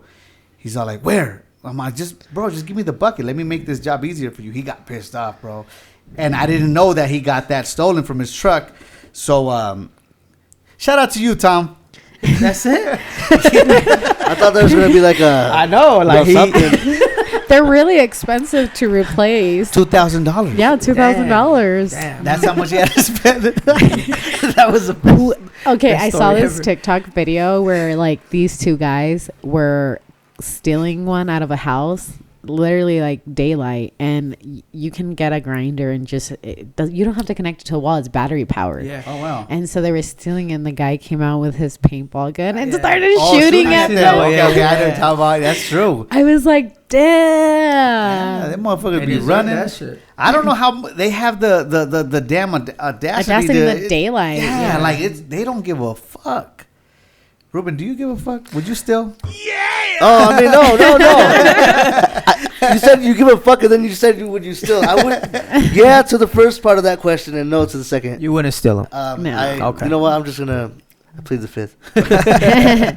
No, it's crazy. It's crazy out there. Would you? So that's cool that you guys are starting up with your business. And What is the name of the business? It's called the Detail Studio. Detail Studio. Okay. It used to be Flores Detailing, and I was like, let's no. change it up. Yeah. I get now, that. believe it or not, let me tell you one thing. And you are painting experienced the same thing. When he used to be Odiba painting, he used to get a lot less contracts. He changed to You Are Painting, he gets 50% more contracts. Meaning, if you have your last name part of your business, there's a lot of discrimination. Yeah. They know you're Latino, and like there's a lot, and so I was like, no, that's not going to be us, honey. We need an identity. That's a tip for that. Wow. Well, no, that's why my interesting. I business is never called thought about Chad's Handyman Services. Oh, really? Yeah, Chad. Yeah. Nice to meet you, Chad. Hey. Honestly, Chad the fuck up. I'm just kidding. That's my cousin, guys. Hey, man, stop Whom I love and Stop respect. putting that horn, bro. It's sorry, bro. It's hitting my ears, bro. Not bad. No, you're good. You're good. Yeah, but there is a lot of discrimination. Yeah, there is. So, that's smart. I'm sorry, that's smart. That is There's a smart. lot of Very smart. Hispanic people do that. Oh yeah, it's Yeah. like it's It's our calling card. it's our thing, dude. Like you want to put your last name on everything. Yeah. But yeah, so I think like telling these Latinos drift away from that. Like I know we're very proud of our last name. I know it's your identity, but trust me, business is gonna do better. When you don't have your last name involved. Yeah. When do you see Smith's Coatings? Or That's true. But Yeah. but then again, going to Smith's, like that's a store, right? But yeah, Smith's like Coating. like if somebody's last name was Smith, Yeah. And so like I'm just saying like. why could they do it and we can't? No, I'm joking. Well, I'm joking. because we're Rodriguez. I'm Hey, just kidding. yeah, I'm yeah. just kidding. No, you're They're right. gonna see that name and they're gonna be like, they're Hispanic. I find Exactly. that offensive. Take that back. No, but it's true though. Yeah. It's true. It's it fucking true. No, it is. Oh yeah. You It's know, true. here in Utah, the demographics is the population is white. That's the out of everyone. Out of Mexicans. You mean the majority? Blacks. Yeah. What did I say? I think we've outnumbered them. Yeah, true. Now we are. It's growing. Hell yeah, you're right. You're very right. I agree with you, but at least in the more urban areas like Salt Lake City, I think that's true. Yeah, we have. I live in Daybreak. Oh, do you? Okay. I lived in Daybreak. Now I live in South Jordan. But yeah, it's very like a lot of white people. But you know what? Like I was trying to say, like we changed. Like I was in charge of rebranding. The brand. I was like, dude, no, I'm gonna change the name. I'm gonna give it a logo. We're gonna do this the right way. Yeah. We can't be Flores Detailing. I'm sorry. Yeah. And we ended up going with. We had like 5 names and we went with the Detail Studio. I just feel like it identified with us, and I hired somebody to do the logo, and man, it came out badass. Like it was just like, it gave a face. Okay. You know what I'm saying? Yeah. So, and a lot of people like with their companies, like have a logo, like, you know, give it an identity. You know, talking about logos and stuff, it seems like you kind of, are you studying on how to market yourself? Is that something you went into and kind of took some time to study? No. Okay. No, but I feel like I became like kind of natural at it with my whole Blak Welder thing. Yeah. I just learned how to market myself. I was a product. Okay. Yeah. You know what I'm saying? And so I'm trying to put that same idea into our new business. Is like, you know, promoting the business is just, I never went into marketing or anything like that. I just, what I used to tell people, like when I did a lot of my TikTok videos, a song can make such a difference. Like the type of song you have, the type of beat you have, like how your video flows, how you go from one, and it was very time consuming, but it was very efficient. Right. Like I had a lot of efficiency with it. And then that, and I always do short clips, like no more than 30 seconds. Okay. You know what I'm saying? Like quick. This is definitely good to know, because we need to start working on our stuff. I'm writing it down as. Yeah. Okay. Good. I'm recording it. Oh yeah. Yeah. Well, and when you run your Instagram, like with a business profile, it tells you how many people actually are viewing or exiting your videos. Right. And so then you're able to like know, like for me, it was like, what's catching people's eye? Because there's a lot of other girls that are welders that have way more followers, but I would always have a crap ton of views. Like I just had a lot of views. So it's like, what am I doing different? And, you know, it was just my videos were a little different, you know, than everybody else's. And, but like, it's just one thing that I do tell people is the genuineness of your content. People need to be able to look at your page, and if all you have is selfies, there's literally nothing they can find out about you, who you are, what you stand for, what your values are. Same for a company. So if all you're posting is this, and that, that's all like the same thing. There's no real identity. So then I always post me working, or me with my kids, or, you know, me cooking because I love to cook, and, you know, things like that. So then, like, if I go on my Instagram right now and I post on my story, what's my favorite food, I reassure you that at least 100 followers will tell you what my favorite food is, you know. But same with the companies that would sponsor me, I would really have to believe in the product before I put it out there. And it's not because I'm more important or I'm better than anybody. No, it's because people are spending their hard-earned money on these products, and if I'm out here lying to them saying, yeah, this product is worthy of it, and people are spending their hard-earned money, that's not fair. You know. And so then I was always very genuine with my content, and I told companies, dude, I swear you can't like sponsor me and be like, we don't like the way you talk. I'm like, dude, I swear, like that's who I like. And the moment you tell me to stop doing those things, then the genuineness of my content goes away, because that's no longer me. Yeah, like, that's not who I am. You're watering it down. Yeah. Yeah, like if you go on my social media page, like for example, what do you see when you go on it? Are you asking me? Yeah. Like literally. Yeah. I see a hard working woman. That's for real, right? Yeah. That's what I see.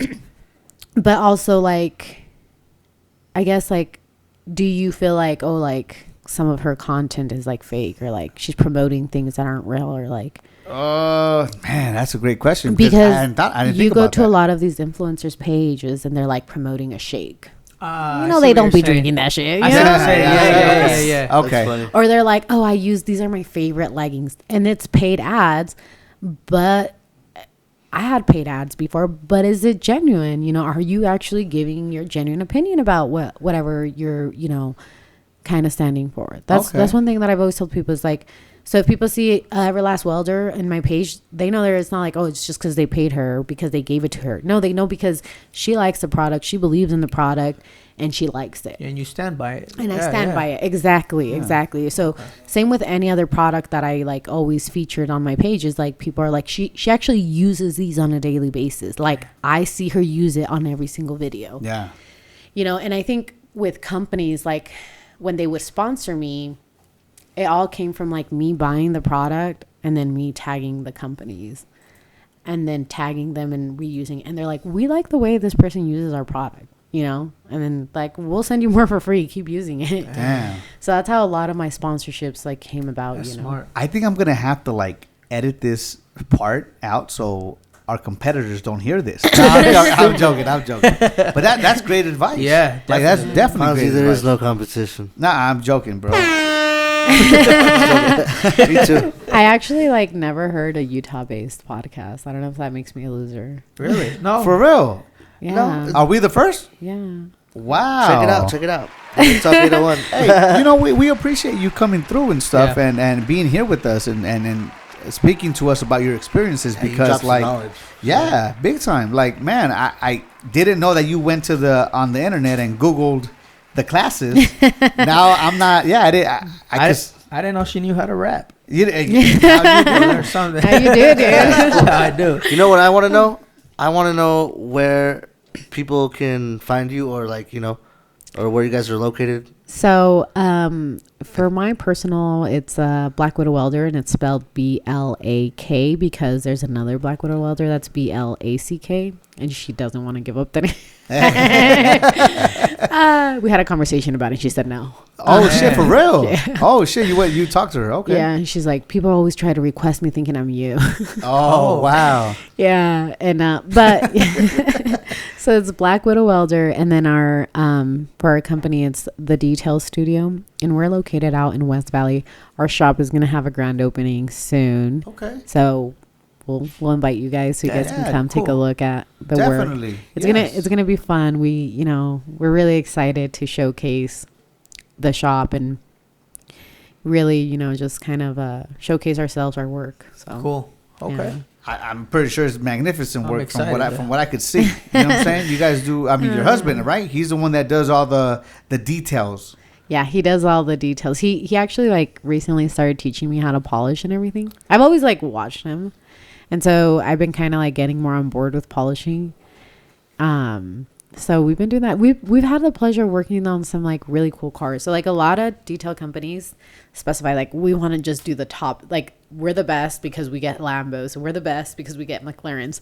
We're doing everything. Nice. Nice. Like we are doing the Honda with K20 swaps. We want those. All right. We want the high-end cars too. We want the trucks. We want the high-end cars. We want the boats. Like we want to specialize in the boats. Like we want to really just have a variety. We want people to be able to be like, oh, we're going to go there. We're going to take our car there because, anybody can take their car there.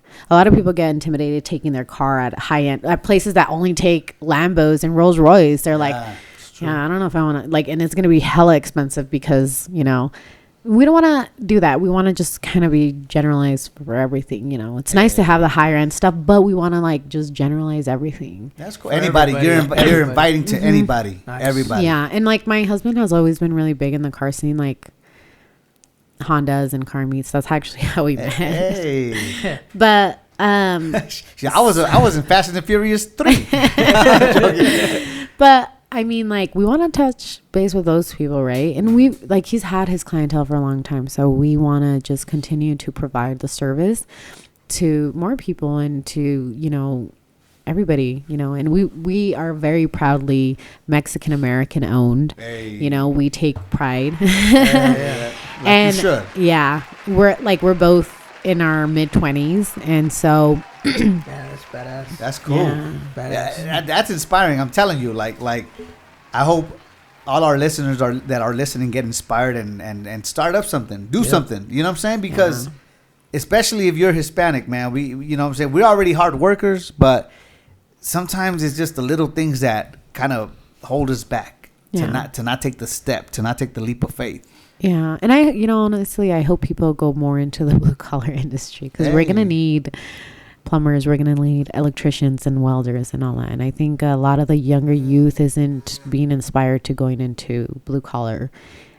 The money, like, it's good money. Your education is half of, like, you don't need a bachelor's degree. You need probably half of the education. I'm not saying don't go to college. I'm not saying, don't become a doctor or whatever. I'm just saying, like, we need to encourage the younger generation to learn a trade. Yeah. Adric and Caleb, when I get home, you guys are going to start welding. No, but for real, though, that is true. That I've been talking to a lot of, what's it called? Damn, I had to slip my mind. Construction. What are you, my boy? No. A contractor? A contract. I've been talking to a lot of contractors. Yeah. And they're saying that's what's going to be needed. A lot of plumbers, course. A lot of electricians, a lot of welders. Those things aren't going anywhere. They're here to stay. Yeah. Well, and like the thing you need to think about, right, is like the people that came here and like came the Mojados to work, building houses and everything. Those people have had kids. And those kids do not normally feel the need to work in construction or blue collar because they're a little bit more privileged. Yeah. And so now there's like really not going to be people left to do those jobs. And it pays well. Like the thing that I tell people, like, people look at welders and like, oh, like your dirty work and all that. And it's like, no, dude, I made good money. Like when I was welding, I, had my own Tesla. I paid my own shit and everything. And it's like reaching out to the younger community, female and males, like encouraging them to like go into the trades. It pays good.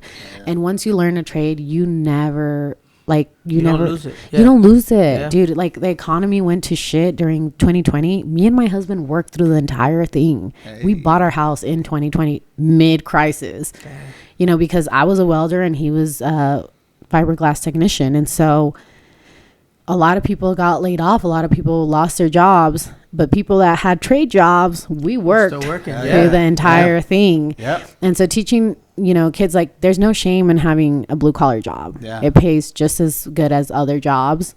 And it's a trade stays with you forever. That's so dope. Yeah, that's so dope. I feel like kids nowadays want to be on YouTube and, be just traveling Instagram the famous. world, all that shit, which is cool. We're not knocking it, but at the same time, it's like, what I'm saying, there's other things that you could probably do and stuff that is needed. Yes, right. Mm-hmm. So definitely, and I'm one of them. I do whatever it takes. You're a YouTuber? No. Oh.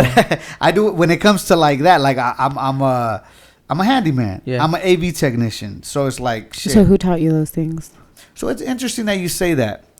I had my cousin back in California that he hired me as a carpool dummy. I'm just joking, but he always says that. But anyways, he used to work for DirecTV, and he's all like, "Hey, bro, like, what I'm saying, you ain't doing shit with your life. Come with me. Let's go. I'll teach you how to fucking set up a DirecTV, run coax, and all this stuff in houses or whatever." So I went with him, and so he taught me that. Then I moved out here, and I had my cousin's husband. He's like, "Hey, bro, I remember you used to do that. Come work with me, AV work." So then he started teaching me a lot more, and I've been doing that for like maybe I'm gonna say 10 years, 7 years. But do you understand the concept behind that? Like, you learned it, and then you never lost it, and now yes, now it feeds you. Oh, definitely, yes. So big time. Like that, like teaching kids that, like, you can go to college, get a 4-year degree, and also have a good welding paying job. You can go still be a doctor, but you don't have to work at a call center. You don't have to make $13, $14, $15, $16 an hour at a call center. Yeah. Because you're never going to take that call center experience to the outside world. Can I okay. I'm gonna correct you a little bit on that, because I do have call center experience, and I think that's what brought out my whole communicating with people and knowing how to interact with people in a sense. Customer right? service. Yeah. I'm not saying I worked at call centers before too. Okay. But I'm saying, like, there's only so far you can get in a call center. Right. True. That. Yes. And especially like Latina women, they end high school, and what's the first job 90% of them get? Call centers. office jobs. Like, you know, we're not. We're more than that. Yeah, we're way more than that. You know, like we need to encourage, especially Latino women, dude. Like they're so hardworking. Like, you know, they're out there doing all these jobs. It's like, dude, get into welding. Like you can work just as hard and make way more money. You know, as a woman, and talking about that, like how would you say, even if it is hard, just do it? Is that what you would tell women? Like, just do it? Because once again, like the fact that you told that dude, like, hey, look, it's not great, but teach me. Like, not a lot of people have that in them to say that. Once you fuck up, like, you're beating yourself. Like, damn, I fucked up. I think there's a lot of shame in asking questions. Right. And there shouldn't be, you know, like I think if you don't know something, ask questions always and re-educate yourself. Okay. You know, having enough resources where you can educate yourself and broaden your spectrum of education and of knowledge is always going to help you. Right. So it's just being knowledgeable and studying, not always learning, basically. Yeah. And I'm like super blue collar oriented, but I'm like also like, I went to school and I did the whole school thing and I loved it. Like, I'm not talking down on that at all. Yeah. I'm just saying, like, we need to encourage more people to get into the trades. Okay. I really, that's really what I want to see is, you know. That's what you're preaching. Yeah. Basically. Yeah. I mean, our business is trade oriented. Yeah. You know, it's because we know how to polish cars and how to wrap in PPF. Yeah. That's a trade. You know what I'm saying? That's what's going to feed our family. And so, knowing a trade has always been important to us. It never leaves you. And so I think I want more women to be more comfortable. You know, Salt Lake City Community College, like literally shout out because they literally have so many tech programs, electrician, plumbers, welding programs for half the cost of a lot of these tech schools. I think I paid like $3,000 for my entire program. Yeah. Yeah, but it's worth it. Like it pays itself at the end of the day. Yeah, it does. It really does. So I think, you know, just encouraging people, like, I don't know, the whole call center idea has never been my thing. Like I said, you learn good things, but there's only so far you can get. And then once you reach that team lead, bye. I get you. You are right. You are right. You're right about that. Yeah. I think it taught me a lot in the sense of how to communicate with people because I was in a box. Yeah. For like a long time. Like I didn't want to talk to people. I didn't know how to talk to people. I would be like, hey, what's up, fool? Like, hey, you know, like that type of talk. Yeah. Right. And it doesn't go well in different places besides the hood. Yeah. So exactly. But I mean, if you don't mind me asking, what do you guys do? I do the same thing as him. Oh, nice. Yeah. So, but he actually got me into that. So there you go. Yeah. See, I do maintenance. Nice. What kind? Anything. Plumbing, electrical, there you go. HVAC. So we're all blue collar here. Yeah. Yep. Oh, that's awesome. Yeah. I did have a question about the rap. What's up? I heard that it's not good because it kind of messes up the metal or the paint underneath. Is that true after a while or? Well, every wrap is different and like they always teach you to measure the clear coat on a car before applying it. And if the clear coat is like nearly gone, you tell the customer, hey, when you remove this, it's going to lift it, you know? Normally things like that, or like if it's not OEM paint, like if it's been repainted, the likelihood that it's going to lift is normally high. So I think just educating, you know, people and like, you know, like, customers and like, you have to know your product as well, you know, but yeah, it can happen. But like, if you leave the wrap, I've seen wraps that people leave for like over 10 years and they literally have to scrape them off with like chemicals. Oh, damn. Yeah. So it's all in the maintenance too. Like you have to maintain a wrap. You have to make sure that, you know. So would you say like if there's a nick, like some of it is exposed, you have to get it fixed, or how would you do maintenance? Maintenance on a wrap, basically like the way you wash it and all that stuff. Yeah. Okay. So like not using harsh chemicals and all that stuff, like not going through drive-through car washes. Like that's a big thing. Yeah. It's going to scratch the crap out of your wrap. Oh, definitely. So things like that, it's just like, And I asked just because I mentioned it to somebody. I can't remember who it was. I'm like, yeah, I want to get my car wrapped just to change the color. And they're like, oh, don't do that. After a few years down, it's gonna get messed up or something underneath the paint or underneath the wrap. So I'm like, oh shit. So that kind of deterred me from doing that. Well, a lot of things. So wraps are now just as expensive as a paint job. Oh damn. Yeah, they're pretty pricey, but what people like is there's no commitment, right? You can get it removed, take it off. Knowing and educating people on like, a lot of people are like, oh, this wrap has a 5-year, 10-year warranty. A lot of it also depends on what part of the country you're in. Okay. Like Utah, we're very elevated, and not all of Utah. Like St. George, your warranty for wraps and PPF are way lower than they are for Salt Lake. But also like Ogden area in the northern part of Utah has better warranty than Salt Lake City because of the elevation, the UV that we're exposed to, the salt, the snow. So all that basically goes into play on how long your wrap is going to last and how healthy it's going to be. But the main thing is testing your clear coat. How thick is your clear coat? Is your clear coat going to basically withhold that adhesive being lifted? I see. Okay. Yeah. So if you were going to get to your car wrapped, I would just, educate yourself like on your clear coat. Nice. How healthy is your paint? How healthy is your clear coat? Is it going to lift or not? Or you could take it to her. Hey, there you go. Yeah. Okay. Yeah. Cool. Something that we like to ask, or do you guys have any other questions? I'm good. Do you feel like we missed anything or something you want to say? That you want to speak on or let people know, let women know. Yeah. No, just, thank you for having me. I always love spreading the message on, the things that I do, because I hope if I can inspire one person, that's good enough.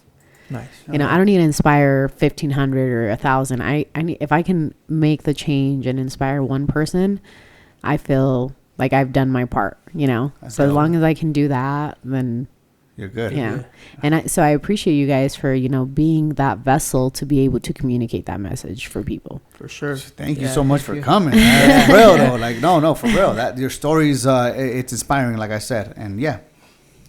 Something we like to ask here is, where's your favorite local spot to eat at? That's such a hard one. Is it? Yeah. If it's multiple, then Do you guys like Peruvian ceviche? Never had it. Ceviche. Isn't that the second time someone mentions that? You're the second person that mentions Peruvian. LA Kel, was that Peruvian? Okay. Where is it? Where's the restaurant you're talking about? So it's called Puro Peru. It's on 90th and State. Okay, no. But they have the most yummy Peruvian ceviche in Utah. So Peruvian ceviche is very different from Mexican ceviche because they don't put all the veggies. They just put it's like a sushi. It's like fish, onions, and lime juice. That's it. And their Peruvian pepper. That's it. Whoa. Yep. And you can eat it with rice. You don't eat it with tostadas. You can eat it with rice or alone. And they serve it with camote, so sweet potato. Hey. Oh, damn. Very different. So it's called Puro Peru on State Street in like 90th. Okay. And it's kind of like a hole in the wall, but it's so good. Okay. One of my favorite spots for Peruvian ceviche. Puro Peru. Yeah. Okay. And then I think I'm like a big taco person. I hate it. Yeah, I mean, you can't go wrong with tacos. You can't go wrong with tacos. Hell nah, never. What's the favorite type of taco? I think, have you guys tried red tacos? Yeah, they're in Provo, right? Yeah. Yeah, I tried them. Yeah? Yep. They're amazing. So they're birria tacos. Like a lot of people have birria tacos, but red tacos, I don't know. They have 3 different salsas. They're spicy. They have good food. Yeah. They have good food, but there's a lot of places out there. Like I said, I like a lot of food. I'm a foodie. Yeah. I could say I am. I guess we are. And so since we like to also shine light on hip-hop artists and, and not only hip-hop artists, just music in general, but we have a lot of hip-hop artists that come through. What is your type of music to listen to? Like, what do you listen to on a daily basis? I listen to everything. I really do. Okay. Okay. Is there any local hip hop artists that you know of that you listen to? And if not, you're okay. That's horrible, right? No. That's. I mean, that in a sense, that's kind of why we started this podcast, to kind of shine light on local artists, entrepreneurs, just all that. So, I mean, maybe check them out. Yeah. Right? Yeah, no, I need to, because I'm all about supporting locals. Yeah. Okay. I always tell people, like, if you shop local, the money stays in Utah. Yep. Yeah. You know, like, and that's don't what let we it need. get out of here. Yeah, you know? definitely. Right. And we make the money stay here. True. We created a playlist, you know, with local artists. So we'll shoot that over to you. Maybe you could check it out. Yeah, and see. for sure. Yeah. Like I said, I'm very open to any kind of music, hip hop, country. I like country. Hey, country is cool. Hell yeah. Corridos. Okay. Like who do you like corridos wise? Honestly, I like Los Rieleros del Norte a lot. Hey, Los Regleros. Yeah. Isn't that with Chingo Bling? No. No? Yeah, Los Rieleros del Norte, like, they're like more like norteño cumbia. Okay. Yeah. I am tripping. Yeah. He So said like, Chingo Bling. so like, yeah, I mean, like, there's Grupo Firme and all that shit, you know. Yeah, but like, I don't know. I'm just like, I like all the music. Like, Okay. if you like listen to my playlist, it's like It's Tupac and then Chalino Sanchez and then it's like just like that. Yeah, literally. okay, And then yeah. my daughter loves heavy metal. oh wow. Yeah, like, she's wild and Oh, yeah, that's she dope. loves heavy metal. So it's like, okay. Hey. She's like, put my favorite song. I'm like, That's You're funny. bobbing to it like, Okay. yeah. so all of it. So yes, share those artists with me so I can go ahead and listen to them and shout them out a little bit on my page. Most def. Alrighty. Most def. Do you have anything, Ruben? I don't. Thank you for coming though. Thank you so Yeah. much for Yeah, having me. Nice yeah, to we meet you. appreciate your time. And if you're not yet following her, follow her. If you could give us your handles one more time. It's Black Widow Welder on Instagram and The Details Studio on Instagram and also TikTok. There you have it. Peace. Peace. Thank you for listening. Join us next time on the Lake Talk.